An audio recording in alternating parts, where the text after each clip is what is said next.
जले बिचती वही बारी खारा कापेली थर थर बड़ा लागत जारा जले बिचती वही बारी खारा कापेली थर थर बड़ा लागत जारा देवेला यार घबारी ले ले नारियल से उगी उगी उगी उगी है सूरज दे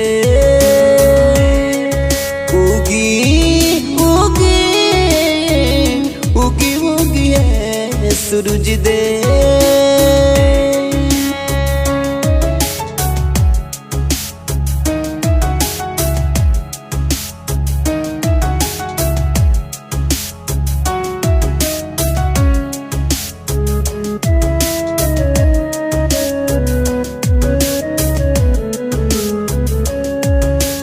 छठ कैली बरत कैली नया कनिया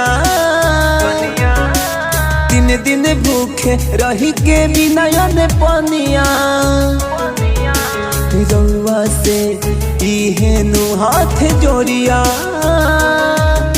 होत बाया बेरिया दिते जानी करी देरिया कर लिया रजिया पत्नी संग देखी पति दे उगी उगी उगी उगी है सूरज दे उगी उगी उगी उगी है सूरज दे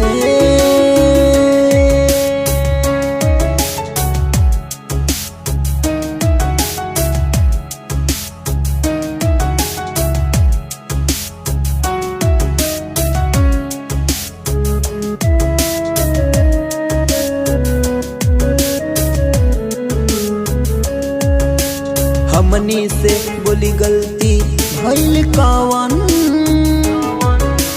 ललकी किरनिया न बिखरी ले है भगवान माफ करी बा भूल चुके भइल जवान हाथ जोड़ी रउआ से कहे बिने पावन राखब उदय पकिरपा आपन या सही सदे उगी उगी उगी उगी है सूरज दे उगी उगी उगी उगी है सूरज दे।